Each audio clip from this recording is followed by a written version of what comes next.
நம்ம இந்த வீடியோல சிபிஎஸ்இ கிளாஸ் 12 ஸ்டூடெண்ட்ஸ்க்கான லெசன் 6 எக்ஸசைஸ் 6.3 ஓட சூஸ் பார்க்க போறோம். Question number 27. இதுக்கு முன்னாடி இருக்க எல்லா கொஸ்டின்ஸும் எல்லா எக்ஸசைஸும் நம்ம சேனல்ல இருக்கு. தேவைப்படுற ஸ்டூடெண்ட் பார்த்துக்கோங்க. The point on the curve x squared equal to 2y which is nearest to 0,5 அப்படின்னு கேட்டிருக்காங்க. இது ஜஸ்ட் ஒரு சூஸ் தான். நீங்க இதை ஈஸியா ஸ்மார்ட்டா இப்படி யோசிங்க. x squared equal to 2y அப்படின்ற கர்வ்ல இருக்கிற ஒரு பாயிண்ட் அப்படின்னு அவங்க சொல்லியிருக்காங்கல்ல. அப்படின்னா என்ன அர்த்தம்னா இந்த பாயிண்ட் வந்து கண்டிப்பா இந்த கர்வை சாட்டிஸ்ஃபை பண்ணியிருக்கோம். அப்போ எந்த பாயிண்ட்லாம் சாட்டிஸ்ஃபை பண்ணியிருக்கோ அதுதான் அங்கே இருக்கிறதா அர்த்தம். ஸோ முதல்ல இந்த பாயிண்ட் வந்து சாட்டிஸ்ஃபை பண்ணுதான்னு பார்க்கலாம். ஃபர்ஸ்ட் ஆப்ஷன் நான் செக் பண்றேன். 2√2,4 இந்த பாயிண்ட் இந்த கர்வ்ல இருக்கான்னு செக் பண்ணோம்னா இது x, இது உங்களோட y. ஸோ எக்ஸ் ஸ்கொயர் பண்ணா 2yக்கு ஈக்குவலா இருக்கான்னு பார்க்கணும். ஸோ 2√2 ஸ்கொயர்டு ஈக்குவல் டு 2 × 4 அப்படின்னு எழுதியிருக்கோம்.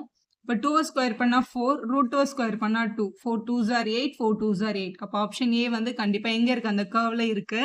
So which point is nearest to 0,5 அப்படின்னு கேட்டிருந்தாங்க இல்லையா. இந்த பாயிண்ட் அந்த கர்வ்ல இருக்கு. 0,5ல இருந்து எவ்வளோ டிஸ்டன்ஸ்ல இருக்கு அப்படின்னு கண்டுபிடிக்கணும். அப்போ இந்த பாயிண்ட்டும் 0,5யும் எவ்வளோ டிஸ்டன்ஸ்ல இருக்குன்றதை கண்டுபிடிச்சு வச்சுக்கலாம். ஏன்னா அப்பதான் நம்மளுக்கு எது நியரஸ்ட்னு பார்க்க முடியும்.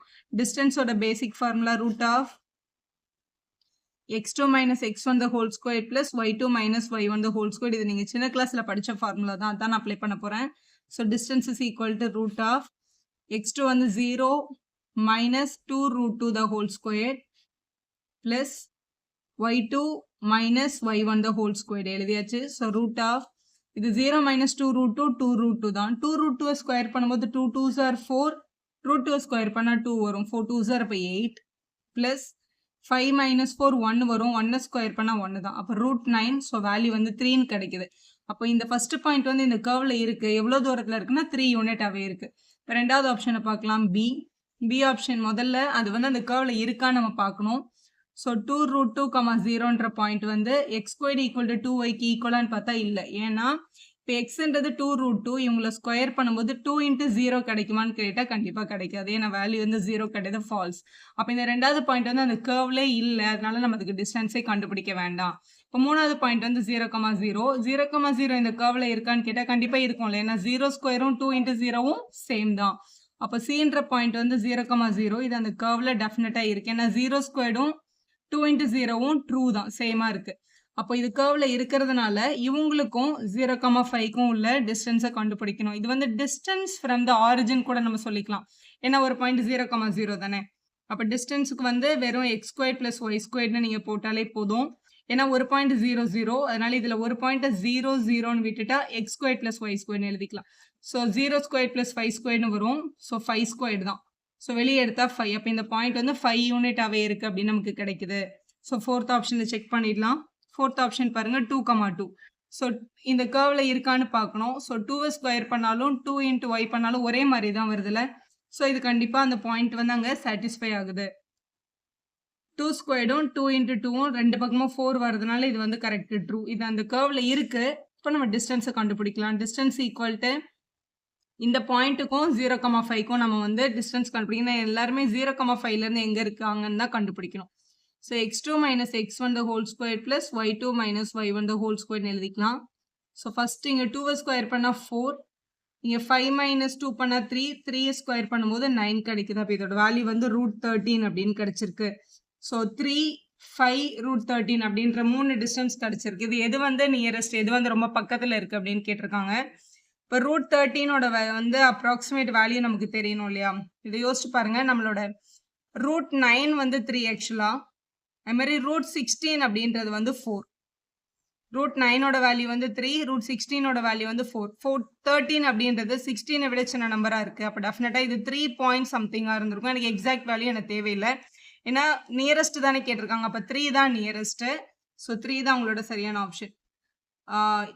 ஈக்குவல் நியரஸ்ட் டிஸ்டன்ஸ் வந்து 3 தான். 3 கொடுத்துருக்க பாயிண்ட் யாருன்னா இந்த ஃபர்ஸ்ட் பாயிண்ட். ஸோ இதான் உங்களோட சரியான ஆப்ஷன், ஃபர்ஸ்ட் ஆப்ஷன்ல இருக்கு. அடுத்த கொஸ்டின் பார்க்கலாம். 28ல for all the real values of x the minimum value of the function என்னன்னு கேட்டிருக்காங்க. ஸோ ரியல் நம்பர்ல எல்லா பாயிண்ட்டையும் சப்ஸ்டியூட் பண்ணும்போது இதுக்கு கிடைக்கிற மினிமம் வேல்யூ என்னன்றதை கண்டுபிடிக்கணும். அதான் உங்களோட கொஸ்டின். இப்போ மினிமம் அட்டன் கேட்டிருந்தாங்கன்னா இதை நம்ம சப்ஸ்டியூட் பண்ணி ஈஸியாக பார்த்துருப்போம். ஆனால் மினிமம் வேல்யூவே நம்ம கிட்ட கேட்டிருக்காங்க. அப்போ நம்ம இதோட கிரிட்டிக்கல் பாயிண்ட்டை தான் கண்டுபிடிச்சி சப்ஸ்டியூட் பண்ணி பார்க்கணும். ஸோ கிரிட்டிக்கல் பாயிண்ட்டை கண்டுபிடிக்கணும்னா எங்களோட எஃப் டேஷ் ஆஃப் எக்ஸை கண்டுபிடிக்கணும். ஸோ இதை யூன்னு எடுத்துட்டு இதை வின்னு எடுத்துக்கோங்க.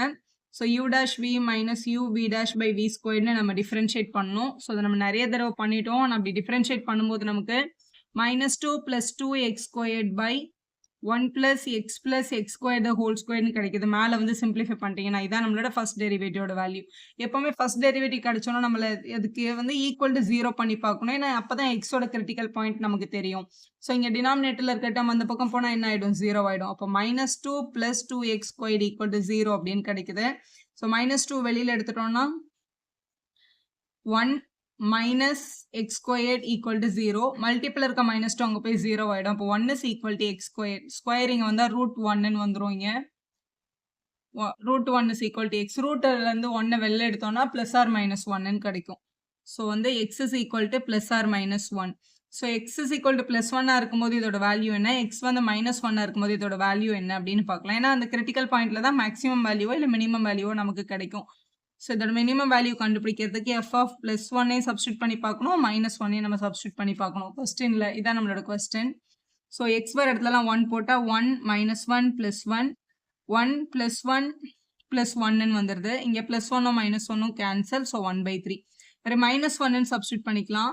ஸோ 1 மைனஸ் ஆஃப் -1 -1 ஸ்கொயர் பண்ணாலும் +1 தான். ஸோ டினாமினேட்டரில் 1 + -1 +1 வருது. இங்கே -1 +1 கேன்சல். இந்த மைனஸும் ப்ளஸ் ஆகிடும். அப்படி பார்க்கும்போது 3/1 அப்படின்னு கிடச்சிருக்கு. 1/3 ஒரு வேல்யூ, 3/1 ஒரு வேல்யூ. இதில் மினிமம்னு பார்க்கும்போது வந்து 1/3 தான் மினிமம் வேல்யூ. நம்மளோட டி ஆப்ஷனில் இருக்குது பாருங்க, அதான் மினிமம் வேல்யூ. அதான் நம்ம செலக்ட் பண்ணியிருக்கணும்.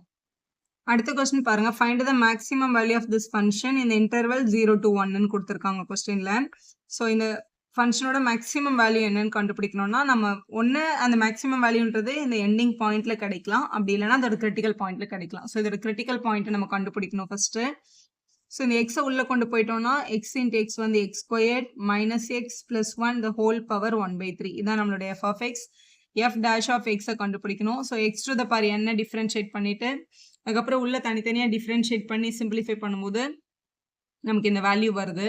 இதை நீங்கள் சால்வ் பண்ணி பாருங்கள். இது நம்ம நிறைய தடவை டிஃபரன்ஷியேஷன் பண்ணிட்டோம், இதே வேல்யூ தான் கிடைக்கும். x squared -x + 1 the whole power 2/3.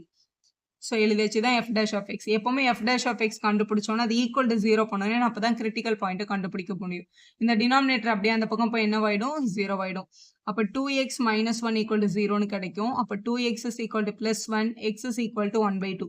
அப்போ x is equal to 1/2ன்றது தான் கிரிட்டிக்கல் பாயிண்ட். அப்போ மேக்ஸிமம் வேல்யூவாக இருந்தாலும் சரி, மினிமம் வேல்யூவாக இருந்தாலும் சரி, ஒன்று 1/2ன்ற பாயிண்ட்ல கிடைச்சிருக்கும், அப்படி இல்லைன்னா அந்த எண்டிங் பாயிண்டான இந்த 0லையும் 1லையும் கிடைச்சிருக்கும். ஸோ இது மூணுத்தையும் நம்ம சப்ஸ்டியூட் பண்ணி பார்த்தா எதில் மேக்ஸிமம் வேல்யூ வந்திருக்கு அப்படின்னு நம்ம கண்டுபிடிச்சிடலாம். ஸோ நம்மளோட கேள்வியில் முதல்ல எக்ஸோட பிளேஸில் இந்த 0, அப்புறம் நம்மளோட கிரிட்டிக்கல் பாயிண்ட், அதுக்கப்புறம் இன்னொரு எண்டிங் பாயிண்ட், மூணுமே நம்ம சப்ஸ்டியூட் பண்ணி பார்க்க போகிறோம். ஸோ முதல்ல f of 0 சப்ஸ்டியூட் பண்ணுறேன். ஸோ எங்கெல்லாம் x வருதோ அங்கெல்லாம் 0 போடணும். ஸோ இது ரெண்டுமே ஒன்று தான், இதில் வேணாலும் சப்ஸ்டியூட் பண்ணிக்கோங்க. 0 - 0 + 1 the whole power 1/3. So 1 power 1/3 வந்து 1 தான். ஸோ f of 1 சப்ஸ்டியூட் பண்ணுறோம்.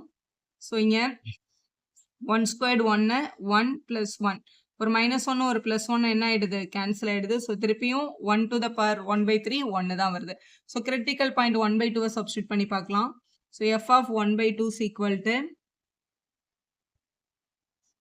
ஃபர்ஸ்ட் 1/2 ஸ்கொயர், இப்போ 1/4ன்னு எழுதிக்கலாம். -1/2 + 1 the whole power 1/3 அப்படின்னு இருக்கு. ஸோ 1ல ஹாஃபை மைனஸ் பண்ணால் ஹாஃப் தான் வரும். ஸோ 1/4 + 1/2ன்னு எழுதிடலாம். ஏன்னா 1ல 1/2 மைனஸ் பண்ணியாச்சு. ஸோ இவங்களை வந்து ஆட் பண்ணிடலாம். ஆட் பண்ணும்போது ஹாஃபும் 1/4 ஆட் பண்ணும்போது 3/4 நீங்கள் எல்சிஎம் எடுத்து கூட ஆட் பண்ணிக்கோங்க. ஸோ 3/4 வரும். இங்கே ஒரு பவரில் ஒரு 1/3 இருக்குது, இங்கேயும் பவரில் என்னென்னு எழுதிக்கலாம்? 1/3 அப்படின்னு எழுதிக்கலாம். ஸோ இந்த 3 ஆப்ஷனையும் செக் பண்ணும்போது நம்மளோட மேக்ஸிமம் வேல்யூ வந்து 1 தான். ஏன்னா 3/4ன்றது 1 விட சின்ன நம்பர். ஸோ இதோட மேக்ஸிமம் வேல்யூ என்னன்றது தான் உங்களோட கேள்வி. ஸோ 1ன்றது தான் நமக்கு கிடைச்சிருக்க வேல்யூலே பிக்கஸ்ட் வேல்யூ. ஸோ 1ன்றது நம்மளோட சி ஆப்ஷனில் இருக்க பாருங்க, அதான் நீங்கள் செலக்ட் பண்ணணும். வீடியோ யூஸ்ஃபுல்லாக இருந்தால் ஒரு லைக் போடுங்க, உங்கள் ஃப்ரெண்ட்ஸ்க்கும் ஷேர் பண்ணுங்கள். Subscriber channel for more videos.